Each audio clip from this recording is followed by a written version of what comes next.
ఆచార్య దేవోభవ. మ్యాటర్ ఏంటంటే ఇది వ్యవసాయ భూమంట. వ్యవసాయాన్ని ఆపేసి ప్లాట్లేసి అమ్మకూడదని స్టే ఆర్డర్ తీసుకున్నాడు. నన్ను సీరియస్ గా చూసి ఏంటి ప్రయోజనం? వాడు ఇప్పుడు పంపలేదు పిటిషన్ ని. వైన్ షాప్ కేసు ఉంది కదా, దాంతో పాటే పంపేశాడు. జడ్జికి ఇప్పుడు టైం దొరికినట్టుంది. కేసు ఓపెన్ చేసి చూశాడు, మనకు బొక్క పెట్టాడు. దానికి మనమేమంటున్నామంటే 10 సంవత్సరాల నుంచి ఈ వ్యవసాయ భూమిలో వ్యవసాయం జరగట్లేదని. దానికి వాడేమన్నాడంటే, అయ్యా వీడు వకీలే కాదు, వేస్ట్ గాడు, డబ్బులిచ్చి పాస్ అయ్యాడు, చదువుకున్నాడు కాదని చెప్పి నా పర్సనల్ విషయాన్ని టచ్ చేశాడు. అందుకే నేనేమంటానంటే, సిటీలో లీ రాయల్ మెరిడియన్ అని చిన్న హోటల్ ఉంది కదా, అందులో ఒక చిన్న సూట్ రూమ్ చెప్పారంటే నేను థింక్ చేసి ఉన్నత న్యాయస్థానంలో ముందడుగేయిస్తాను. ఏమంటారు? నేనేమంటానంటే మూసుకోమంటాను. నా మాట వినకపోతే జైలుకి పోతాను. ఇక్కడ నుంచి ఊర్లో రియల్ ఎస్టేట్ బిజినెస్ ఏం చేయలేం. స్థలం కొనడానికి వచ్చే వాళ్ళు కేసు అవుతుందేమో భయపడుతున్నారు. రియల్ ఎస్టేట్ బిజినెస్ పని అయిపోయింది మావయ్య. అదీ కాకుండా వీడిని నమ్ముకుంటే మనం ఇక్కడ ఏం చేయలేం. నమస్తే అండి. అప్పులు వడ్డీకి తెచ్చి స్థలాలు కొని పెట్టుకున్నాం. మరి తర్వాత సమస్యలేం రావు కదా. అదంతా ఏం లేదండి, 2 వారాలు అంతా సర్దుకుంటుంది. మీరు హాయిగా వెళ్ళండి. ఏంటి లాయర్ గారు, అంతా పాజిటివ్ గానే జరుగుతుందిగా. ఇదిగో చూస్తే తెలియట్లా, కలర్ జెండాలు కట్టారు, అంతా పాజిటివ్ గానే ఉంది. మిమ్మల్ని నమ్మి వెళుతున్నా. నాశనం అయిపోతారు. మోహన్ చూడు, పిడకలన్నీ ఒక చోట అద్దినట్టు. ఆపు తమ్ముడు. ఏంటి తమ్ముడు చూస్తుంటే మన ఊరు జాతర అయిపోయా కూడా సందల కోసం వచ్చినట్టున్నారే. ఇక్కడ స్థలాలు అమ్మొద్దని కేసు వేసింది ఎవడరా? మా నాన్న పిటిషన్ వేసాడు, మా బాబాయ్ వేయమన్నాడు, నేను కూడా వేయమన్నాను. అయితే ఏంటంటే ఇప్పుడు ఇది మీ ఇల్లు కాదురా. వైన్ షాపులు తీసేయమని చెప్పడానికి, స్థలాలు అమ్మకూడదని చెప్పడానికి నువ్వెవర్రా? 125 రూపాయలు దాచిపెట్టి కష్టపడి ఆ స్థలాలు కొన్నాం. కేసు వేయడానికి మీరెవర్రా? 125 ఎక్కడ కొడుతుంది? నేనేం చెప్పాను? మీరే సమాధానం చెప్పాలి. తమ్ముడు దొరికిపోయారా రేయ్? మీరందరూ రోజు కూలి వాళ్లే కదా.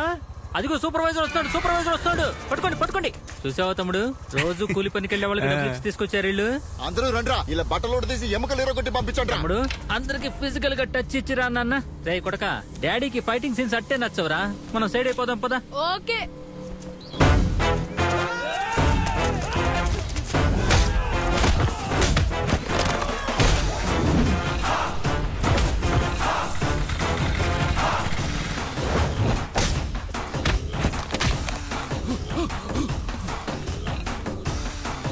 రే చెప్తున్నా వదిలే.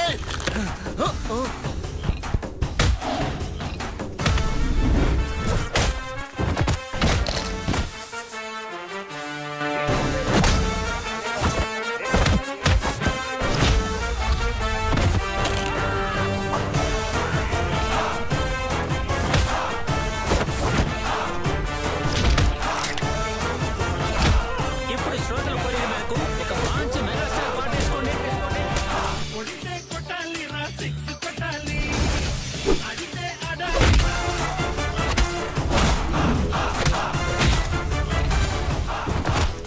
బాబాయ్ నీ వెనకాలే ఉన్నాడు బాబాయ్.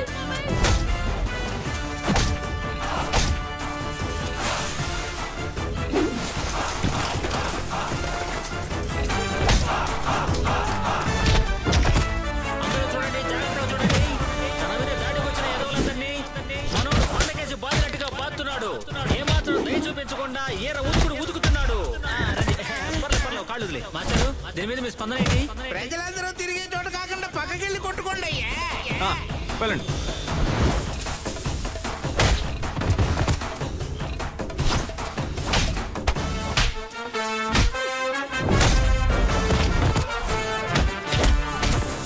ఇప్పుడు ఆట చివరి దశకు వచ్చింది. మనోడు అందరి ఎముకలు విరగొట్టేస్తున్నాడు.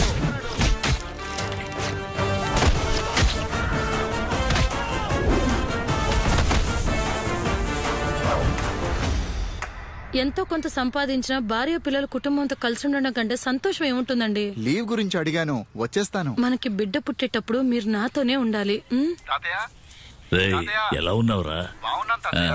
ఏంటయ్యా బండి నడుపుకుంటూ వస్తున్నావయ్యా, ఒక్కసారిగా బండి బోల్తా పడి అందరికి దెబ్బలు తగిలాయ్యా. నువ్వు వెళ్ళి ఆ ఎండు మూలికలు తీసుకు రండయ్యా. ఏమండి, పొలంలో బండి పడి ఏనుగు లాంటి మనుషులకి దెబ్బలు తగిలాయండి. పొరపాటును పడి దెబ్బలు తగినట్లేదే, ఎవరో లాగి విరగొట్టినట్టుందే. బాబాయ్ ఇప్పుడు ఇక్కడికి ఎందుకు వచ్చావు? వాడు నా మనవడే, అలాగే నా శిష్యుడు కూడా. నువ్వు రండి బాబు గారు. వాడికి మర్యాద ఎందుకు? అయ్యా కొట్టింది అతనేనయ్యా. విరగొట్టింది అతను చెప్పాలి. ఎరా ఊళ్ళో వాళ్ళందరూ నాకు పేషెంట్ లేక మనవని పంపించి కొట్టిస్తున్నాడని చెప్పుకుంటున్నారు. మళ్ళీ ఇదొకట. కూర్చోండి, కూర్చోండి. ఎక్కువ మంది ఉన్నారు, నువ్వు కూడా వచ్చి కాస్త కట్టుకట్టు. తాతయ్య. అయ్యా వద్దయ్యా, మీరే వైద్యం చెయ్యండి అయ్యా. ఇలా చూడు, మా వాడి హస్తవాసి చాలా మంచిది, ఎంతైనా నా శిష్యుడు కదా. లే చూడండి, నిన్నెలా కొట్టాను.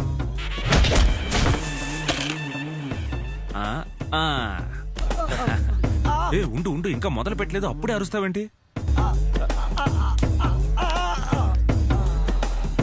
చేయలేపు. తర్వాత ఎవర్రా? ఇట్రా.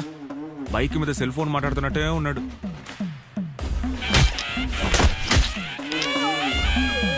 పో. లేచి వెళ్ళవయ్యా, ఎంతసేపు చూడాలి నిన్ను? మీ పెద్ద మావయ్య కొడుక్కి వేరే ఎక్కడో పెళ్లి ఖాయం చేసినట్టున్నాడు. డబ్బున్నోళ్ళతోనే కలుస్తారా? అమ్మ ఏముంటుందో తెలియట్లేదు తాతయ్య. చట్టం ఎటుపోతే ఏంటి, నా పెళ్ళాం దొరికితే చాలన్నాడంట వెనకటికి ఓ పోలీస్ ఆయన. నాకెందుకో మంచే జరిగింది అనిపిస్తోంది. ఏంటి? అవునమ్మా, వాడికి దీంతో పెళ్ళే మన ఇంటికి వస్తే ఏమవుతుందో తెలుసా? ఏంటంటే ఎలా ఉన్నారు బావా? అయ్యో, ఊహించుకోలేకపోతున్నా. తులసి, భోజనం రెడీయా? అంతలా నవ్వుకు, నీ పరిస్థితి ఒకసారి ఊహించుకో. అదే రెండో బామర్ది సీకే అయితే, అత్తయ్య బాగున్నారా అత్తయ్య? తులసి, పండక్కి మనం ఏ సినిమాకి వెళ్దాం? వాడు మన కుటుంబానికి సెట్ అవుతాడు. నువ్వు ఊరుకోరా. రెండో కొడుకుని ఏం చేస్తారో ఏంటో. ఏమైనా చేస్తే మనం ఊరుకుంటావా? ఇదిగో, నువ్వు మామయ్యతో ఎడమొహం పెడమొహంగా ఉండకు. మనం అందరం నవ్వుకుంటూ పీకే పెళ్లికి వెళ్తున్నాం. మనింటి పెళ్లిలాగా. అంతే కదన్నయ్య? అంతే. అప్పుడప్పుడు బ్రెయిన్ పనిచేస్తుంది. డబ్బులు చెట్లకు కాస్తున్నాయేమో అర్థం కావట్లేదే. అసలు ఇంతకీ నువ్వు ఏ కాలంలో ఉన్నావయ్యా? పెళ్లిళ్ళు జరిగేదే హోదా చూపించుకోవడానికి. ఏంటయ్యా మామయ్య? పెళ్లి జరుగుతుంది కదా? అవును, జరుగుతుంది. నాన్ వెజ్ కూడా పెడుతున్నారు, పక్కనే వెజ్ కూడా పెడుతున్నారు. మరి విశేషం ఏం లేదా? ఏం విషయం ఏమైనా కావాలా? పోవయ్యా. ఏమ్మా, బాగున్నావా? ఏ తులసి, బాగున్నావా? బాగున్నాను మావయ్య. తులసి ఎలా ఉన్నారు? బాగున్నాను బాబు. తులసి, ఏంటి ఇంత లేదు? కొంచెం పనుంది అత్తయ్య. అన్నయ్య ఎక్కడ? అన్నయ్య ఇక్కడ ఉంటాడు. సరే లోపలికి వెళ్ళు.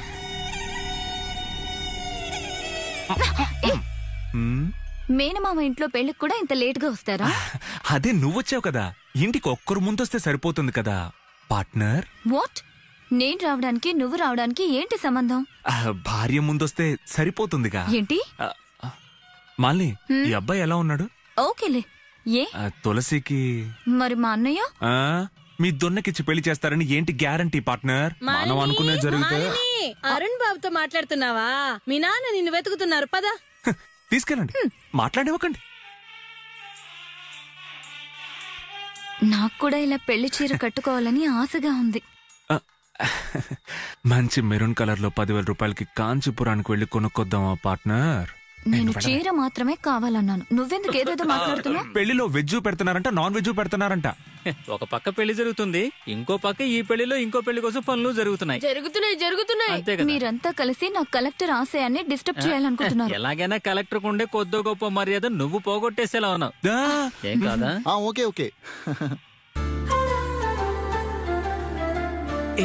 అక్కడ షూట్ చేయవా?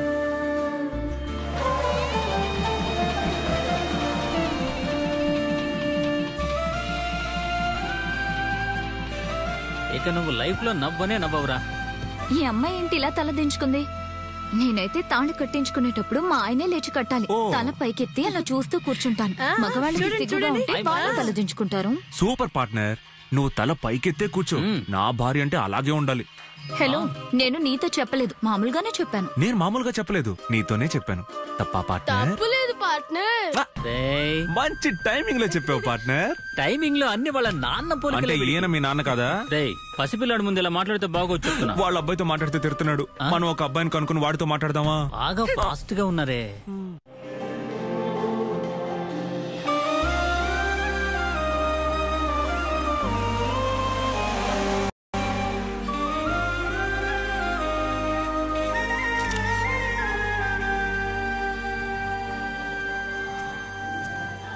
వెయిట్ ఒక్క నిమిషం, నాకు డౌట్ ఉంది, అది క్లియర్ చేసి వెళ్ళు. నీకు నేనంటే ఎంత ఇష్టం ఉందో చెప్పు.